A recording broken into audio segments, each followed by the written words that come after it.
Lovely claps.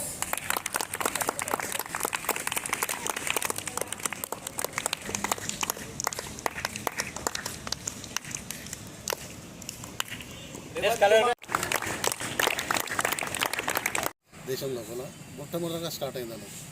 దీనికి చైనాకు సంబంధం ఉందన్న. చైనా కుంఫు కరాటే కలిసి మన దగ్గరకు వచ్చింది. 1920లో భారతదేశం లోపల ఇండియాలో ఎంటర్ అయిపోయింది.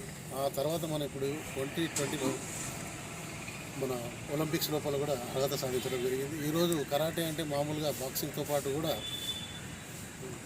అన్ని కాలేజీలో కానీ జాబ్స్కి కానీ ఇంపార్టెంట్ ఇవ్వడం జరుగుతుంది. ఇంతకుముందు లేకుంటున్నారు. కానీ దీన్ని కళను అభివృద్ధి చేయడానికి చాలా కష్టపడ్డ మాస్టర్లు ఉన్నారు ఇక్కడ అందరూ. మన వారసత్వాన్ని కూడా మళ్ళీ తయారు చేసాము. అలాగే ఈరోజు మన చైర్మన్ ఫస్ట్ చైర్పర్సన్ బాలరెడ్డి గారు మన విలువైన సమయాన్ని మన కోసం కేటాయించి ఇక్కడ వచ్చినందుకు వారికి ధన్యవాదాలు. ఎందుకంటే కళకు ఇంపార్టెంట్ ఇచ్చి రాజకీయమే కాకుండా స్పోర్ట్స్కి కూడా ఇంపార్టెంట్ మేము ఇస్తామన్న అభిప్రాయాన్ని వాళ్ళు వెల్లడించినట్టయితే ఇది. అలాగే వీళ్ళందరూ దృష్టిని తీసుకొని మీరందరూ కూడా ముందుకు ఎగిలి అత్యున్నత స్థానానికి ఎదుగుతారని ఆశిస్తున్నాను.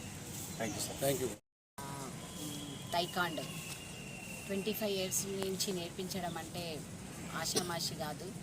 పిల్లల్ని ఇలా ఇంత మంచిగా తీర్చిదిద్ది ఒక స్థాయికి జిల్లా స్థాయిలోనే 18 మందికి మెడల్స్ రావడం చాలా సంతోషకరమైన విషయం. ఎందుకంటే ఈ ప్రోగ్రాంకి ఇచ్చేసినటువంటి ఫస్ట్ మాస్టర్ గారు అయినటువంటి శివకుమార్ సార్కి కూడా ప్రత్యేకంగా ధన్యవాదాలు. ఇలా పిల్లల్ని మనం సమాజంలో ఆత్మరక్షణ కోసం ఈ కరాటే కుంఫు టైకాండ్ ఈ పోటీలు నిర్వహించడం చాలా సంతోషకరమైన విషయం. ఎందుకంటే వాళ్ళు ఇది చూస్తే అందరికీ ఇప్పుడు శివకుమార్ సార్ అనే కొట్లాట కాదు, ఇది వాళ్ళ ఆత్మరక్షణ, మైండ్ ఫ్రెష్నెస్ కోసం. మార్నింగ్ లేవగానే పిల్లలు బాడీ అనేది ఎంత ఫిట్నెస్ అవుతుందో అది వాళ్ళకే అర్థమవుతుంది. చాలా షార్ప్గా పిల్లలు ఉండగలుగుతారు.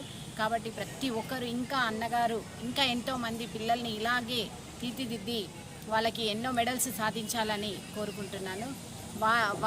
వారి దృష్ట్యా మేము కూడా ఎలాంటి సహాయ సహకారాలైనా అందించడానికి రెడీగా ఉంటాము.